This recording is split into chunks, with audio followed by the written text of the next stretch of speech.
Mr President, I'm proud as a member of One Nation to reaffirm my support for Australia Day on January 26.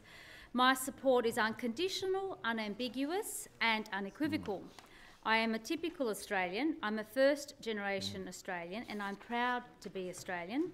I also love the date because it is when our country was born. That's plain and simple. January 26 is when we were able to begin our journey of national growth as a sovereign, independent and proud member of the Commonwealth of Nations. This date signifies the unity of the Australian people, regardless of which state or territory we call home. It is the one and only date that the Australian nation was born in 1901. It brings us together to celebrate our rich history and traditions while also acknowledging our setbacks and failures, whether in times of war or peace. Like any birthday, it's a time of reflection, appreciation and hope.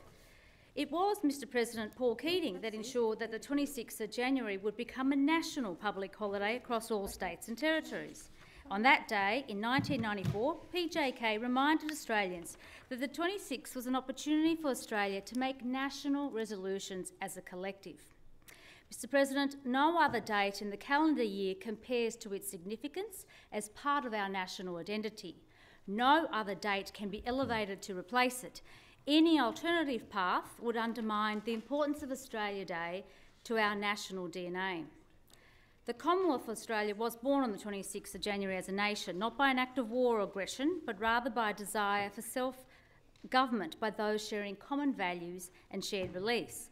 On that special day, we celebrate the economic and social progress of a country that is the envy of the world.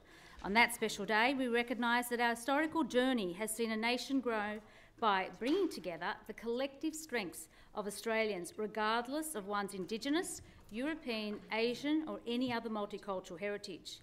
In fact, many migrant families like my own see Australia Day as an opportunity to celebrate their new homeland and the many successes that they would not have likely achieved had they not migrated to Australia. For this reason, many multicultural communities indeed support January 26 remaining as Australia Day. And on that special day, Mr President, we truly value what Australia has become, a nation of immense prosperity, high tolerance and great diversity. No advanced and proud nation like Australia has succeeded without respecting the rule of law, individual rights, personal freedoms and upholding special dates, and January 26 remains as important today as when it became Australia's date of nationhood. And it's clear that an overwhelming majority of the people, 66% of the people of New South Wales surveyed this year, support the date of 26th of January being known as Australia Day. Indeed, Australia Day is more popular than any current politician's polling in Australia. It's crucial that the New South Wales Government respects the wishes of the people of New South Wales and maintains Australia Day as a mandatory public holiday. Let's hope that New South Wales Labor does not follow Victorian Labor in allowing for the day to be substituted. Stick with South Australia Labor. Let's not diminish what our nation's birthday is. We must never allow any leftist agenda to spread falsehoods, lies and deception on Australia Day, January 26. We must never allow those who hate our nationhood to hijack this special date, and we must never let the Left Brigade use the Voice to Parliament referendum to destroy our unity and national identity by advocating a dangerous and racially divisive yes vote. In the wake of this damaging referendum, it will be critical that social cohesion and national unity is restored. We must go back to Australia Day festivities, citizenship ceremonies and honouring the accolades of our nation's highest achievers, including Indigenous and non-Indigenous Australians. We must stop corporations, government agencies and councils from cancelling Australia's identity and the vile derision that it gives rise to.